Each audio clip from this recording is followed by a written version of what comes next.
दोस्तों, ये वर्ष बहुत ही महत्वपूर्ण और विशेष वर्ष है। इस वर्ष को बड़ी धूमधाम से मनाया जा रहा है पूरे विश्व में। भारत सरकार ने भी इस पूरे वर्ष को एक उत्सव के रूप में लिया है, क्योंकि ये वर्ष बाबा साहब के जन्म का 125वां वर्ष चल रहा है। बाबा साहब जिन्होंने अपना पूरा जीवन सामाजिक न्याय के लिए, समानता के लिए और विश्व बंधुत्व के लिए अपने पूरे जीवन को होम दिया, उनका ये वर्ष 125वां जन्म का वर्ष चल रहा है, जो कि बहुत महत्वपूर्ण वर्ष है। इस विषय पर चर्चा करने के लिए मेरे साथ आज एक बहुत ही बड़ी हस्ती हैं। मेरे साथ है भारत सरकार के सामाजिक न्याय एवं अधिकारिता राज्य मंत्री श्री विजय सांपला जी। सांपला जी, आपका बहुत बहुत स्वागत है। हम समाचार पत्रों के माध्यम से भी और दूसरे और जो भी कम्युनिकेशन के साधन हैं उनके माध्यम से ये एक खबर पढ़ पा रहे हैं, जान पा रहे हैं, लोगों तक जा रहा है कि अब बाबा साहब को एक बहुत अच्छी तरह से पहचान लिया गया है। और ये 125वां साल चल रहा है बाबा साहब के जन्म का, और पूरे विश्व में इसे एक उत्सव के रूप में लिया गया है। भारत सरकार ने भी बहुत सारे इस पे घोषणाएं की हैं, योजनाएं बनाई हैं। तो एक आधिकारिक तौर पे सरकार के नुमाइंदे होने के नाते हम आपसे ये जानना चाहेंगे कि भारत सरकार ने बाबा साहब के 125वें साल के उत्सव को मनाने के लिए क्या कुछ योजनाएं बनाई हैं? डॉक्टर साहब, ये 125वां जन्म दिवस हम वर्ष मनाने जा रहे हैं। इसमें प्रधानमंत्री जी ने एक कमेटी भी गठित की है और प्रधानमंत्री जी ही उसी के चेयरमैन भी हैं, और सभी पार्टियों के नुमाइंदे उसके भी, उनके सदस्य भी हैं। और जब से ये 14 अप्रैल ये उनके 124 साल पूरे हुए और 125वां वर्ष अब चल रहा है, तब से ही हम उनके जन्म दिवस पर 14 अप्रैल को, मगर क्योंकि 14 अप्रैल को प्रधानमंत्री यहाँ नहीं थे, इसलिए 20 अप्रैल को एक बहुत लंबे समय से लटका हुआ एक प्रोजेक्ट था, जो डॉक्टर बाबा साहब अम्बेडकर जी की याद में international study centre, doctor Ambedkar foundation, जो हमारी मंत्रालय का एक उपक्रम है, उसके माध्यम से बनाया जाना था। मगर क्योंकि मैं इसमें कुछ राजनीतिक कारणों में नहीं जाऊंगा, मगर ये अटल बिहारी वाजपेयी जी के समय इसकी शुरुआत हुई थी जी, और इसको अब उसका भूमि पूजन प्रधानमंत्री जी के माध्यम से 20 अप्रैल को किया गया, जिसकी 200 करोड़, लगभग 200 करोड़, 192 करोड़ का उसका एस्टिमेट है। यानी हम ये कह सकते हैं कि लगभग 200 करोड़ रुपए का वो प्रोजेक्ट, जिसको हमने इंटरनेशनल स्टडी सेंटर बनाया। सर, ये दिल्ली में ही बनाया? दिल्ली में जनपथ मार्ग पर, ये जनपथ मार्ग पर है। और ये इतना बड़ा सेंटर होगा कि जितने भी लोग रिसर्च करना चाहते हैं और उनका रिसर्च के लिए ये एक बहुत बड़ा योगदान देगा, और ये पूरी दुनिया के लिए एक अपने आप में अनोखा सेंटर होगा। और इसमें उनकी जीवनी के आधारित भी होगा, लाइब्रेरी होगी। ये तो आप स्टडी सेंटर का मतलब, क्योंकि डॉक्टर अम्बेडकर जी की पहचान अगर हम कहते हैं तो विद्वानों में सबसे ज़्यादा पढ़े लिखों में उनकी गिनती होती है, तो इसलिए उनका स्टडी सेंटर के माध्यम से ही पहला प्रोजेक्ट शुरू किया गया। और दूसरा जो हम अभी जल्दी करने जा रहे हैं कि जहाँ पर डॉक्टर बाबा साहब अम्बेडकर जी ने अंतिम सांस ली थी, 26 अलीपुर रोड, और उसका नक्शा वगैरह, जो मैप वर्क वगैरह सब कुछ तैयार हो चुका है, और किसी भी समय उसका हम शिलान्यास, भूमि पूजन करने के लिए तैयार बैठे हैं। और जो लगभग 100 करोड़ रुपए की लागत, जिसके लिए फंडिंग वगैरह जो भी है वो अलॉट कर दी गई हैं, और कॉन्ट्रैक्टर को भी, और डिज़ाइन वगैरह, और जिसका नक्शा भी एक किताब की तरह है, क्योंकि डॉक्टर अम्बेडकर से उसको जानते हैं तो किताबों के माध्यम, तो नक्शे, उसका पूरा डिजाइन भी एक किताब के, अच्छा, उसी शेप में अपनी डिजाइन, खुली हुई किताब होता है, बिल्डिंग पूरी खुली हुई किताब आपको नजर आएगी। तो उसमें भी उनके जीवन के आधारित म्यूजियम भी होगा, सब कुछ होगा, ताकि ये भी एक हम कह सकते हैं कि जो हमारा, जिस कारण हम बैठे, हम तो गर्व से कहते हैं कि आज मैं बैठा हूं तो उन्हीं के कारण बैठा हूं, के कारण बैठा, तो हमारे लिए तो भगवान से भी अगर कोई बढ़कर कोई चीज़ हो तो डॉक्टर बाबा साहब अम्बेडकर। तो इसलिए हमारे लिए तो वो तीर्थ स्थान के रूप में ही हम उसको जानते हैं। तो लोग आएंगे, उसमें लाइट एंड साउंड, उनके वो बाकायदा लाइब्रेरी, बाकायदा सेंटर होगा। सो एक अच्छा उसका अनुभव रहेगा। जी, ये अभी हम शुरू करने जा रहे हैं। दूसरा पहला कर दिया है। इसके बीच में कि अभी आपने देखा होगा कि महाराष्ट्र में जहां उनका अंतिम संस्कार किया गया, चैत्य भूमि में जाके आया हूँ सर। अभी वो जो इंदू मिल जो था उसकी भूमि काफ़ी देर से डिमांड थी कि वो चैत्य भूमि को देकर वहाँ पे एक बहुत बड़ा स्मारक बनाया जाए।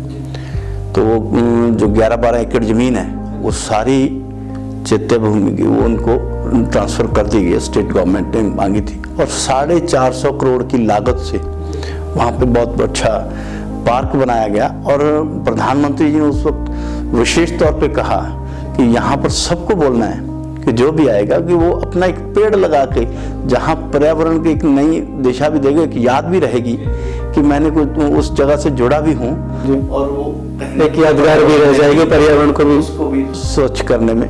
तो भाव की उसको भी एक मैसेज देने के रूप में उसको किया गया, जिसमें लगभग 450 करोड़ रुपए का ये होगा। तीसरा जो अभी हमने थोड़ा 2 महीने पहले ही डाक टिकट जारी किया 5 रुपए का, वो भी संचार मंत्रालय की तरफ से है और उनकी तरफ से वो जारी किए गए टिकट 5 रुपए का। और अभी 6 दिसंबर को ही, जिस दिन बाबा साहब अम्बेडकर जी का महापरिनिर्वाण दिवस, उनकी हम उस पर जिसे हम डेथ एनिवर्सरी भी कहते हैं, मगर हम क्योंकि डेथ एनिवर्सरी नहीं कहते, उनका महापरिनिर्वाण दिवस कहते हैं। उसका मतलब बाद में लंबा हो जाएगा।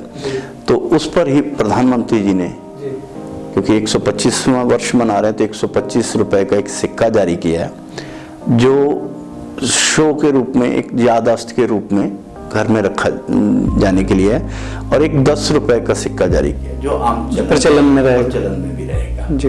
तो ये एक उनको ही अभी थोड़े दिन पहले 6 दिसंबर को हमने किया है। अगर हम इसको पहले भी देखें तो जब भारतीय जनता पार्टी की सरकार, मैं उस राजनीतिकरण में नहीं जाऊंगा, मगर जब भी ये कह सकते हैं कि पहले अटल बिहारी वाजपेयी जी की सरकार और आज नरेंद्र मोदी जी की सरकार, अगर जिस स्थान का जहां उनका जन्म हुआ था जी, उसका नाम महू था, हाँ, मध्य प्रदेश में एरिया था जी, और जिस मिलिट्री क्वार्टर में उनका जन्म हुआ था, मैं उसको भी देख के आया था। और आज वहां पर बहुत बड़ा भव्य स्मारक बना हुआ है। यूनिवर्सिटी भी बन गई सर। यूनिवर्सिटी तो अभी इसी 14 अप्रैल को मध्य प्रदेश सरकार ने, क्योंकि वहाँ भी सरकार हमारी है, तो उन्होंने उसके सामने नज़दीकी, मगर वो एक अपने आप में, क्योंकि मिलिट्री एरिया में भूमि अधिग्रहण करना अपने आप में बहुत बड़ा कार्य है, मगर वो सरकार हमारी थी और ये किया। और यही नहीं कि उस महू का नाम डॉक्टर अंबेडकर नगर भी रखा। और ये जब बाकी नगर तो हम रख लेते हैं, मगर रेलवे स्टेशन का नाम चेंज करने में बहुत समय लगता है। उसके लिए पार्लियामेंट में एक बिल के रूप में जैसे लाना अमेंडमेंट करनी पड़ती है, तो उसका नाम भी, रेलवे स्टेशन का नाम भी डॉक्टर अंबेडकर नगर रखा। ये भी एक हम कह सकते हैं कि हमारी ही तरफ से किया गया कार्य है। और जहाँ पर डॉक्टर बाबा साहब अम्बेडकर जी ने बुद्ध दीक्षा ली थी नागपुर में जी, उस जगह को भी अब पहले किसी ने देखा होगा तो जब अटल बिहारी वाजपेयी जी की सरकार थी तब उसका निर्माण एक आज पुनरुद्धार किया गया था और उसका भव्य उसको एक स्वरूप दिया गया और स्मारक के रूप में तब्दील किया गया। तो अभी जो हमारे प्रधानमंत्री जी भी ये कहते हैं कि हमारे ये तीर्थ स्थानों के लिए भी हम आगे से और भी इनको एक तीर्थ के रूप में भी लोगों को कहेंगे कि पर्यावरण की दृष्टि से भी इनको जरा थोड़ा सा विकसित करेंगे। जी जी, ऐसी कुछ परियोजनाएं हैं। और जैसा कि आपने देखा होगा कि यहाँ जब 26 अलीपुर रोड पे जहाँ पर बाबा साहब अम्बेडकर जी की अंतिम सांस ली, जब उनके बाद संस्कार के बाद वो जो सामान था, तो वो सामान उनके जो अनुयायी थे मिस्टर रत्तू थे, वो ले गए थे उनके जंजौली में अपने गाँव, और वहाँ पर उन्होंने रखा था। मगर उनके बाद वो सामान वहाँ पर गल सड़ रहा था और चाहिए था कि उसको सरकारों को चाहिए था उसको संरक्षित किया जाना चाहिए, प्रिजर्व किया जाना चाहिए था, मगर वो नहीं किया गया। और जब हमारी अब सरकार महाराष्ट्र में आई है और केंद्र द्वारा हमारे किसी टीवी चैनल के माध्यम से हमारे ध्यान में आया, जी, हमारे लोगों ने आगे बढ़कर उसको भी प्रिजर्व करने के लिए आगे बढ़े। और मुझे ये बताते हुए खेद भी होता है कि सिर्फ उसको प्रिजर्व करने के लिए खर्चा कितना था, 6 लाख रुपया। और 6 लाख रुपया सरकारों के लिए, इतने महान व्यक्ति के लिए कुछ भी नहीं था। तो इंडिविजुअल के लिए भी बड़ी बात है। जो सामान में है उसमें वो टाइपराइटर भी है जिससे हिंदुस्तान का संविधान टाइप किया गया, उस टाइपराइटर भी उस सामान के बीच में है। वो पेन भी है जिससे उन्होंने उस पर साइन किए। सो बहुत सारा सामान जो इतिहास से जुड़ा हुआ, जिसे हमें संभाल कर रखना चाहिए था, तो ये प्रिजर्व भी हमने किया। और अभी आपने देखा होगा कि इंग्लैंड में उनके जिस घर में वो पढ़ते समय वो रहे और उस स्थान को आज बहुत, क्योंकि जितने बड़े वो महान थे उसके हिसाब से उसकी लागत कुछ नहीं थी, 44 करोड़ रुपया था। अगर शायद वो अंधेरे में निकल भी जाता, मगर वहाँ पे जो बेचने वाला था उसने लिखा हुआ था कि ये जो घर है इसमें बाबा साहब अम्बेडकर जी रहते थे। तो जब वो ध्यान में आया तो फिर उसको खरीदने का काम भी महाराष्ट्र सरकार ने किया है। मगर हम चाहते थे कि केंद्र सरकार भी करे, क्योंकि हमारे करने के लिए कुछ प्रोसेस में से जाना पड़ता था। मगर वहाँ के महाराष्ट्र के चीफ मिनिस्टर, उन्होंने वो उसको खरीदा है। तो उन्होंने खरीदा या हमने खरीदा, मगर हमारी सोच ये थी कि उसको आगे लेना है। और आगे हमने ये कहा है कि उन्होंने चाहे खरीदा, अगर उसको मॉडिफाई करने के लिए, कुछ भी बनाने के लिए, हम केंद्र की तरफ से भी उनको जो भी सहायता चाहिए होगी वो देंगे। और हमारे प्रधानमंत्री जी अभी थोड़ा देरी पहले उसमें वहाँ पर जाकर भी आए हैं, आपने भी देखा, उसका संचार माध्यमों से वो पता चला, लोकार्पण भी किया।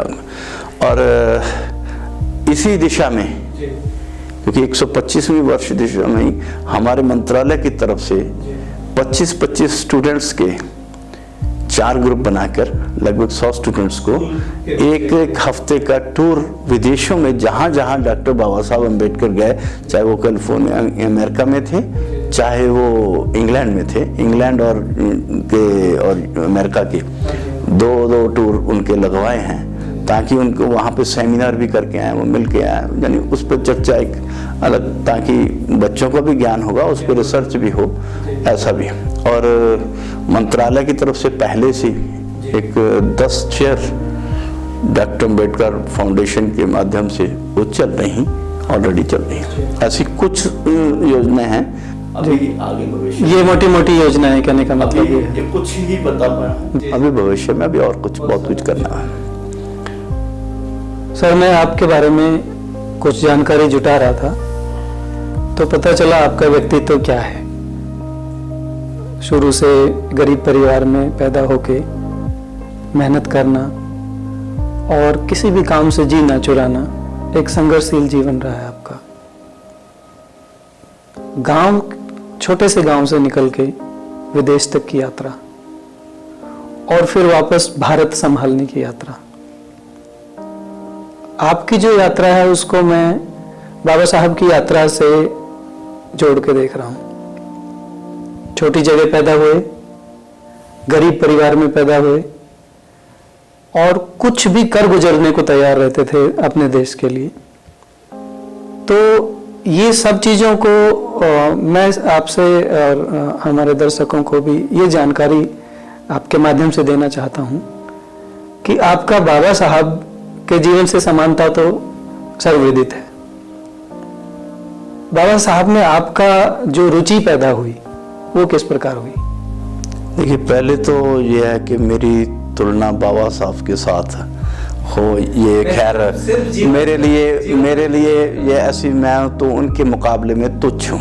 नहीं, आपका जो जीवन व्रत है सर वो काफी निस्संदेह है कि मैं गरीब परिवार से पैदा हुआ हूँ, और मगर फिर भी उस हिसाब से चाहे मैं आज पहुँचा हूँ, मगर आज मैं बाबा साहब की बदौलत हूँ ये मैं मानता हूँ, और इसीलिए मैं उनके साथ अपनी तुलना करना शायद उनके सम्मान में कुछ ठीक नहीं समझूंगा। मगर हाँ, इतना है कि उनके जीवन से प्रेरणा जरूर लेता हूँ, और ये भी मानता हूँ कि किसी समस्या का समाधान उससे हटना नहीं है, और आगे बढ़ना है तो समस्या से जूझना पड़ेगा, लड़ना है। और समस्या का समाधान, उसका हल तभी निकलेगा जब उससे आप लड़ने की हिम्मत रखते हो। और इसलिए उनसे जो प्रेरणा ली उसी से आगे बढ़ा हूँ। ज़्यादा पढ़ा लिखा भी नहीं हूँ। 11 साल मैंने सऊदी अरब में लेबर किया है, मजदूरी किया है, और मजदूरी करते करते यहाँ तक पहुँच गया हूँ। आज भगवान की कृपा है, मेरे पास अच्छा बिजनेस है, सब कुछ है।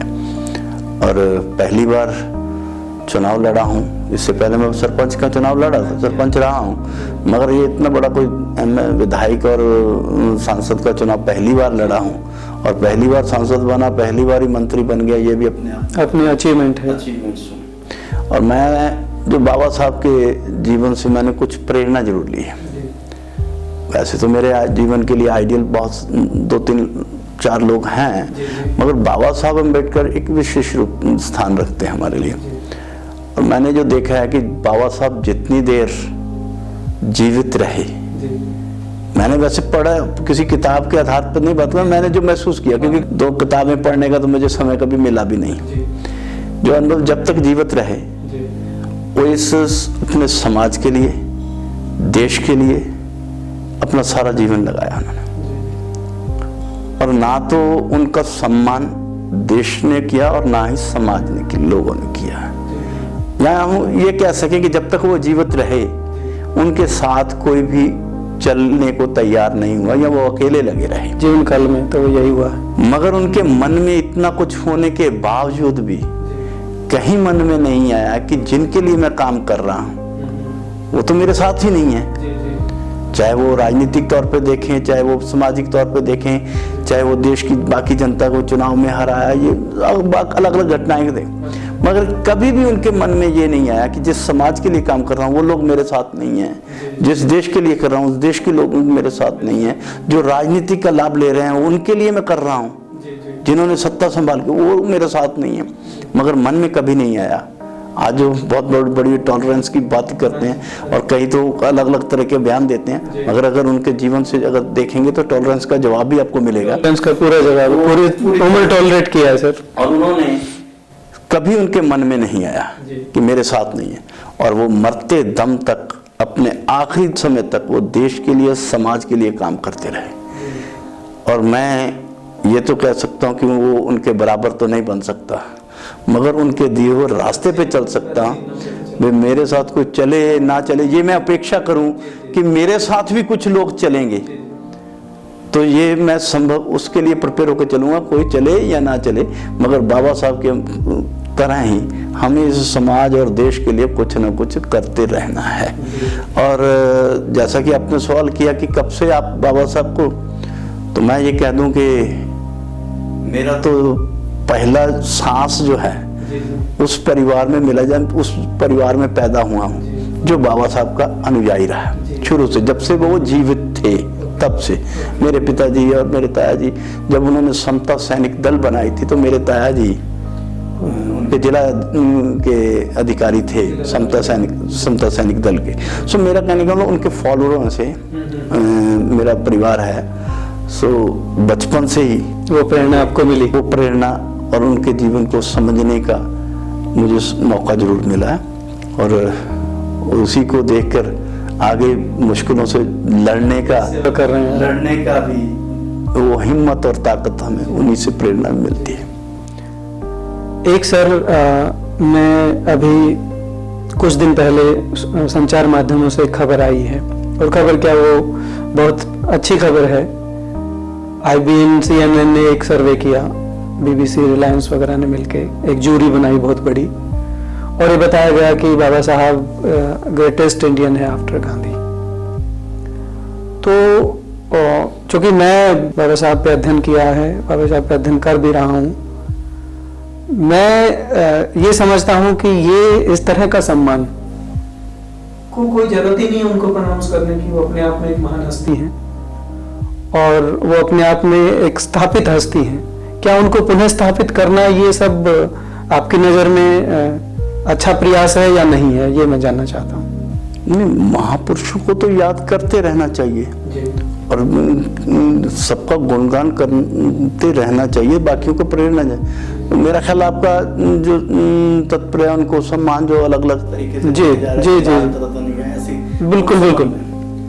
तो मैं ये कहूँगा कि बिल्कुल किया जाना चाहिए। मेरी राय, आपकी राय पता नहीं मुझे, मेरी राय में उनको सम्मान, क्योंकि जिस तरह का बाबा साहब ने जीवन दिया, जो मैंने पहले कहा कि उन्होंने अपना अंतिम सांस तक देश के लिए और समाज के लिए लगाया और उनके साथ कभी चलनी, और जिस व्यक्ति ने देश का संविधान लिखा हो और देश का लोकतंत्र की रूपरेखा तैयार की, नींव डाली हो, क्या उसको चुनाव में अनअपोज आना चाहिए था, जो हमारी धारणा थी, मगर 2 बार उनको हराया गया। मतलब इतना बड़ा व्यक्ति अगर वो गुमनाम हो जाए, कहीं छुप जाए, कहीं धूल मिट्टी में जम जाए, तो ये तो हमारे लिए बहुत शर्म की बात होगी। और इसलिए उस धूल मिट्टी से उभार कर लाने के लिए ये सारे प्रयास हुए, और ये एक दिन में बाबा साहब का, अम्बेडकर का द्वारा ये भव्य रूप ऐसा आया, ऐसा नहीं है, इसको समय लगा है। तो बाबा साहब को भारत रत्न जब से मिला है और तब से अब तक की यात्रा देखें या उससे पहले की यात्रा देखें, जी जी, तो आपको डिफरेंस नजर आएगा। डिफरेंस नजर। मैं किसी के विरोध में नहीं, अगर महात्मा गांधी को राष्ट्रपिता का सम्मान देना चाहिए, तो क्या भारत निर्माता का सम्मान नहीं मिलना चाहिए था? अगर नहीं मिला मतलब वो तो गुमनाम हो गए, और अब मिल रहा है तो कौन सी बुरी बात। गुमनामी में से बाहर लाने के लिए हमारे पास क्या प्रयास था? यही था कि भारत रत्न दिया जाए उसको। ये आज जो हम कह रहे हैं उनकी सेंचुरी मनानी चाहिए, होनी नहीं चाहिए, तो क्या उनका वो सम्मान उस तरह का होना नहीं चाहिए? अगर उनका सम्मान लोगों, देश के लोगों को पता चलना चाहिए कि बाबा साहब अम्बेडकर जी है क्या थे, है क्या चीज। और आज बाबा साहब अम्बेडकर जी की पहचान सिर्फ एक दलित लीडर के रूप में अम्बेडकर ने संविधान बनाया और दूसरा दलितों के लिए किया, इसके अलावा तो नहीं है। हकीकत ये नहीं है। आप बहुत बड़े विद्वान हैं, प्रोफेसर हैं। यही प्रश्न पे मैं आ रहा था सर कि उनका राष्ट्रवाद भी है कुछ जिसको लोग नकार रहे हैं। राष्ट्रवाद के अलावा भी बात करनी चाह रहा हूँ कि यही सिर्फ नहीं है। आज आरबीआई की जो हम देख रहे हैं, आरबीआई का जो कल्पना की थी वो बाबा साहब अम्बेडकर जी की देन है। ये पहली बार अगर किसी ने कहा तो ये भारत अपने बाबा साहब अम्बेडकर जी ने कहा। रूप से तो सर वो अर्थशास्त्री ही थे, अर्थशास्त्री, सबसे बड़े अर्थशास्त्री। अगर उनकी दृष्टि से देखें, अर्थशास्त्री की दृष्टि, रिजर्व बैंक की स्थापना उनकी कल्पना के अनुसार हुई। सिर्फ यही नहीं है, आज हम पावर देख रहे हैं, बिजली पानी बांधों का जो पावर ग्रिड, नेशनल ग्रिड होना चाहिए। ये किसकी सोच थी? डॉक्टर बाबा साहब अम्बेडकर। आज भाखड़ा नंगल की जिसकी बात करते हैं, या दामोदर नदी के ऊपर जो डैम बने हैं, उनकी देख रेख में भी कुछ चीजें बनी है सर। ये उनकी देन के, उनकी कल्पना के अनुसार बनी है। आज नदियों को जोड़ने की बहुत देर से योजना चली, और इन्होंने तो आज से 60 साल पहले कहा था कि नदियों को सभी तरह से जोड़ना, सभी नदियों को आपस में जोड़कर किसान को संपन्न करने की बात की थी। खेती की जो खेती में किसान को संपन्न करने की खेती विकसित हो, इसके लिए उन्होंने सोचा था। देश को उन्नति करनी है तो पावर होनी चाहिए, नेशनल ग्रिड की बात की उन्होंने। महिलाओं को वोट का अधिकार नहीं था, महिलाओं के अधिकार के लिए लड़े।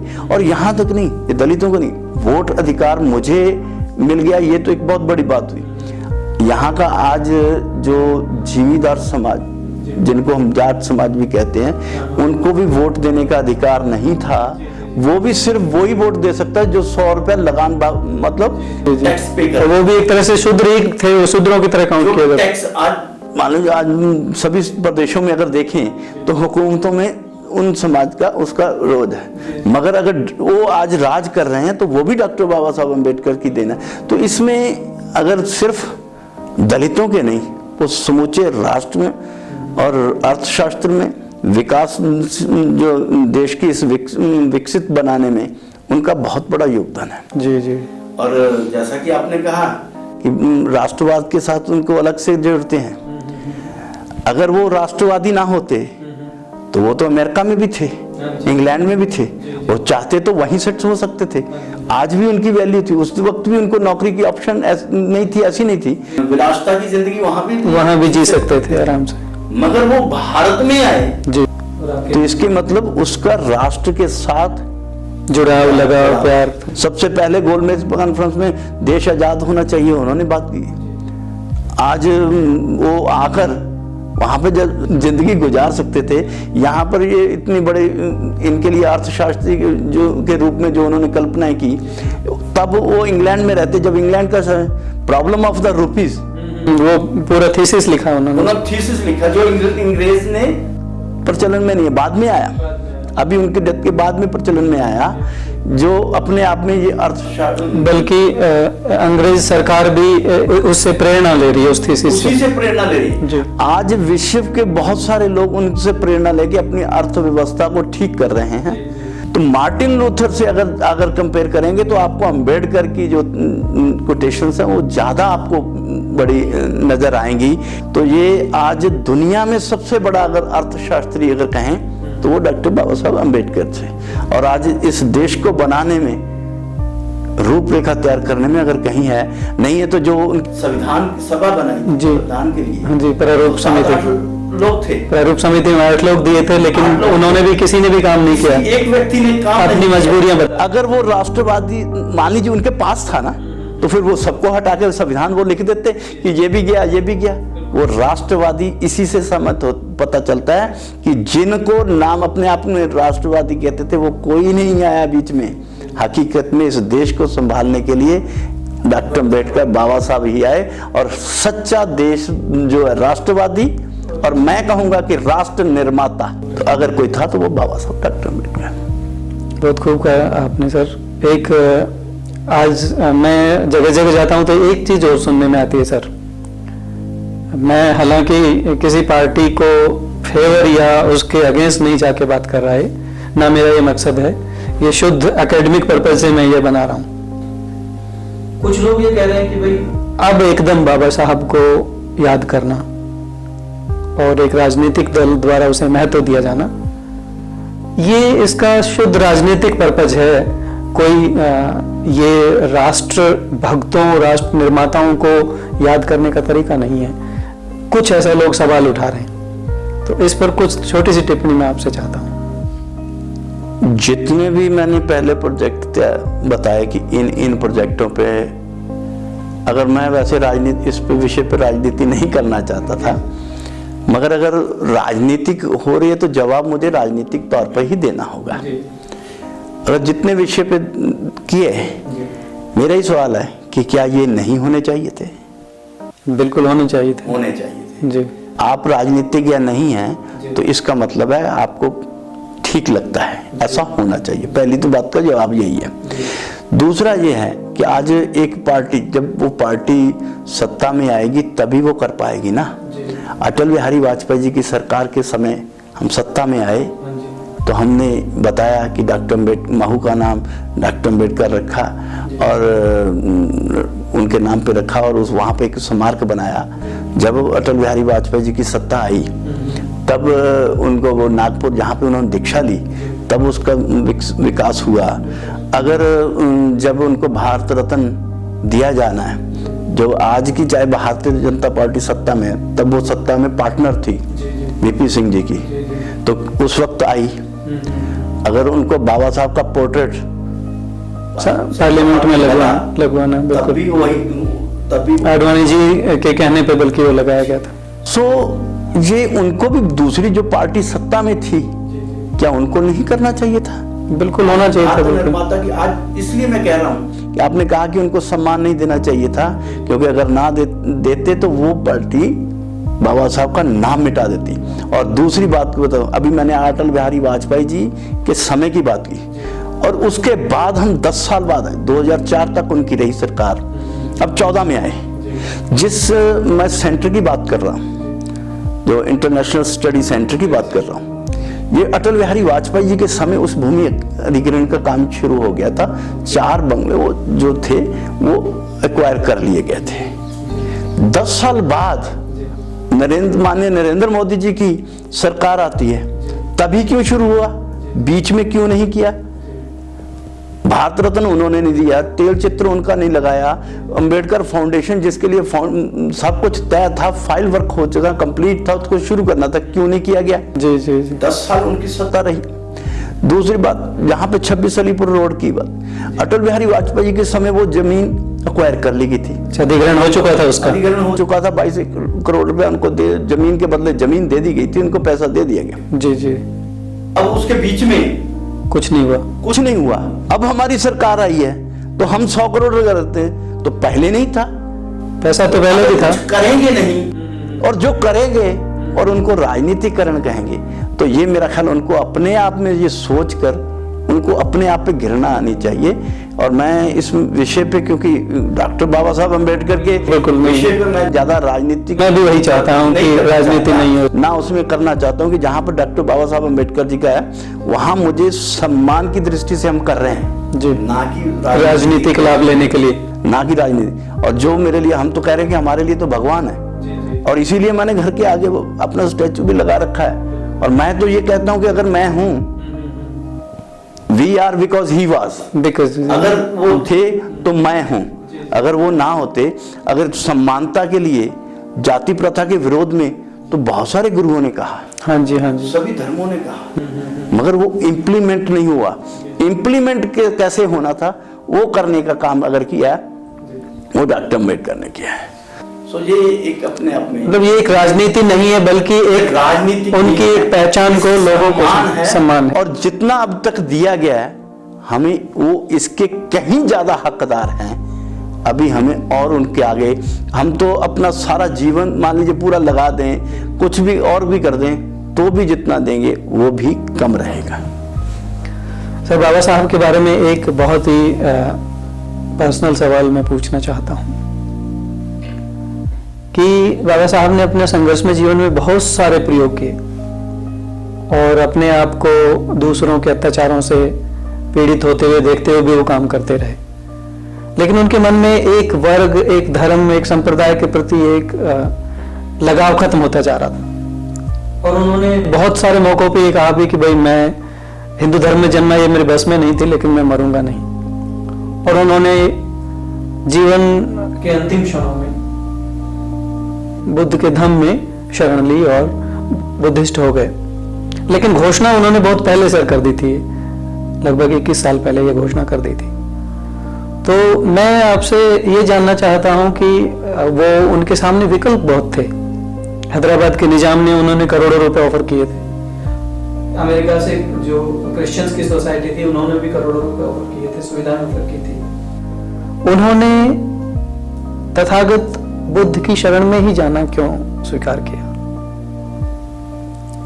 ये मेरा ख्याल, अगर पहला आपने जो सवाल किया कि बाबा साहब अम्बेडकर जी को राष्ट्र के साथ जोड़कर नहीं कहते, तो यही अपने आप में एक बहुत बड़ा जवाब है कि उन्होंने अपना वादा भी पूरा किया और साथ में उन्होंने अपने देश की संस्कृति के साथ जुड़े हुए और सही में मार्गदर्शन, जीवन शैली कैसी होनी चाहिए और धर्म की जो शिक्षा, एक मानवता के प्रति। मैं तो ये भी कहता हूँ कि अगर बुद्ध को हम सही तरीके से समझ लें तो दुनिया में किसी को परमाणु बम बनाने की जरूरत नहीं पड़े। ये अपने आप किसी को भी, ये इतने बड़े पीस हो जाएगी अपने आप साहब। इतना ताम झाम जितना हम कर रहे हैं, कहीं जरूरत नहीं है, शांति की स्थापना हो जाए। ये भी कहूंगा कि मैंने भी कुछ बुद्ध से सीखा, और बहुत सारे नेता आपको देखेंगे जिनकी पॉकेट में रिवॉल्वर होगा, ये होगा, मेरे नाम मेरे आसपास किसी के पास नहीं होता। और मैंने आज तक अपनी तरफ से सिक्योरिटी के रूप में कोई लगा दिया तो अलग बात, अदरवाइज मैं इन चीजों पे विश्वास नहीं करता, क्योंकि मुझे बुद्ध धर्म से भी कुछ प्रेरणा ली है जी। कि इन चीजों से जीवन जीना नहीं चाहिए। और सबसे बड़ी बात है कि भी धर्म पैसे से नहीं खरीदा जा सकता, व्यक्ति तो हमारा को पैसों से जो लालच दिया, अगर धर्म में ही मान लीजिए उनकी विचार था कि अगर धर्म में इतनी ताकत है तो वो मुझे आकर्षित करे ना। पैसा मेरी आकर्षण नहीं है, पैसा तो वो चाहते तो इंग्लैंड अमेरिका कहीं भी कमा सकते थे। सो इसलिए उनके पास आध्यात्मिक सोच चाहिए थी, और वो सोच थी वो उसी धर्म में थी। और दूसरा ये भी कहते हैं लोग सर कि वो जो हमारा भारत की पहचान ही बुद्ध से, क्योंकि भारत की स्टैंप पर भी बुद्ध के ही शेर हैं, वही वहां से लिए गए, तो भारत की तो पहचान ही बुद्ध है और वो स्वदेशी है। भारतीय पहचान को भी बरकरार रखा, और लालच लोभ के हिसाब से धर्म नहीं होता, ये हमें संदेश भी दिया। और धर्म में आकर्षण होना चाहिए, धर्म में प्रेरणा मिलनी चाहिए, धर्म से पैसा नहीं मिलना चाहिए, धर्म किसी के लोभ स्वार्थ सिद्धि का साधन नहीं है धर्म। होना चाहिए। साधन यानी पैसा, आर्थिक साधन से हम उत्पन्न हुआ कोई धर्म, वो धर्म रास्ता हमारा पेट तो भर देगा मगर दिशा नहीं दिखा पाएगा। और उन्होंने भारत की मिट्टी से जुड़े हुए और सही में अगर जो कहें कि मानव भारतीय पहचान को एक तरह से अपनाया, भारत की ही पहचान को और राष्ट्रीय जो के साथ जुड़कर जिसके उनको कि नहीं, बुद्ध धर्म को भी एक अलग पहचान उसके साथ भी मिली। जब जो धूल जम गई थी वर्षों से बौद्ध धर्म पे, का नाम भी उससे उठा है, कमजोर नहीं हुआ। और ये अपने आप में एक सबसे बड़ा राष्ट्रवाद भी है। और ये दुनिया में बता दिया कि अगर भारत में ये कुरीतियां हैं, हमारे धर्मों में कुरीतियां भी हैं, और कुरीतियों का समाधान भी हमारे बीच में है, बाहर से नहीं लाया जा सकता। एक अंतिम प्रश्न सर, अब जो नई पीढ़ी आ रही है हमारी और आपकी जो जनरेशन है उससे अलग, तो बाबा साहब को, क्योंकि हमारे स्कूल और कॉलेज के जो पाठ्यक्रमों में बहुत ज्यादा बाबा साहब को शामिल नहीं किया गया है, तो अब तो संचार माध्यमों से बहुत ज्यादा पता भी चल रहा है। उन लोगों के लिए आप बाबा साहब के बारे में क्या संदेश देना चाहेंगे? वैसे तो बाबा साहब की हर बात हमारे लिए संदेश है। बाबा साहब ने अपना जीवन जो है वो बहुत सारा सीखने में और सीख कर लोगों में बांटने का, देश के लिए बांटने का। और दूसरे शब्दों में कहूँ कि हमारे समाज, अगर हम अनुसूचित जाति के समाज के नजरिए से ही देखें, तो अगर कबीर जी को देखें तो उनकी वाणी लिखी गई, कलम से लिखी गई है। गुरु रविदास जी की वाणी देखें तो कलम जी से लिखी है। अगर महाराज वाल्मीकि जी को देखें तो रामायण कलम से लिखी है। उनकी तस्वीर देखें तो उनके हाथ में कलम होगी। महाभारत वेद व्यास जी ने लिखी है, जो हमारे समाज से कलम से लिखी है। और देश का संविधान लिखा है तो वो कलम से लिखा है। तो मैं तो सभी को यही संदेश दूंगा कि हमारे जितने भी महापुरुष हैं, उसको चाहे भगवान की संज्ञा दे दो, चाहे रहबर की संज्ञा दे दो, संज्ञा आप कुछ भी दे दें, मगर जो जिनसे हम प्रेरणा लेके अपना जीवन जीते हैं, उन सब ने अपना जीवन कलम से लेके ही आगे बढ़े हैं। भाव ज्ञान हासिल किया है और ज्ञान हासिल करके अपने तक सीमित नहीं रखा। जी जी, उसका प्रभाव जो है वो पूरे देश के लिए किया। और आज जितने चाहे वाणी लिखी, और उसी के कारण देश का नाम पूरी दुनिया में भी है, चाहे रामायण में है, चाहे महाभारत में है, गीत बात करें, चाहे देश के संविधान की बात करें। सो हमारे गुरुओं पूर्वजों ने हमें ये संदेश दिया। और डॉक्टर बाबा साहब अम्बेडकर ने एजुकेट, ऑर्गेनाइज, एजिटेट का जो संदेश भी दिया, उसमें भी हमें एजुकेट का ही संदेश दिया। एजुकेट। किसी भी हमारे रहबर ने, किसी गुरु ने, किसी भगवान ने हमें कहीं भी हाथ में तलवार, हाथ में डंडा लेकर चलने की हमें हिंसा की प्रेरणा नहीं दी। अहिंसा, हिंसा की यानी कहीं भी हमें उसकी प्रेरणा नहीं दी कि हम जाकर, अगर डॉक्टर बाबा साहब अम्बेडकर यही हक लेने के लिए अगर रास्ता ये अपना लेते तो शायद विजय सांपला किस अंधेरे में गुम होता पता भी नहीं चलता।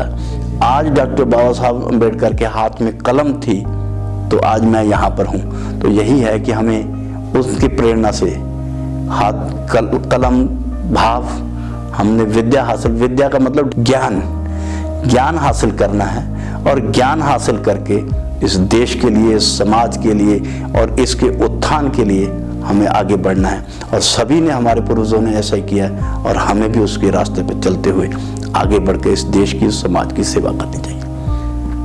मतलब ये है, माननीय मंत्री जी ने जो भी ज्ञान हमें दिया उसका मतलब ये है कि ये जीवन एक संघर्ष है, संघर्ष से नहीं घबराना चाहिए। मंत्री जी का जीवन जो संघर्ष में रहा है उससे हम भी प्रेरणा ले, इन्होंने भी किसी से प्रेरणा ली।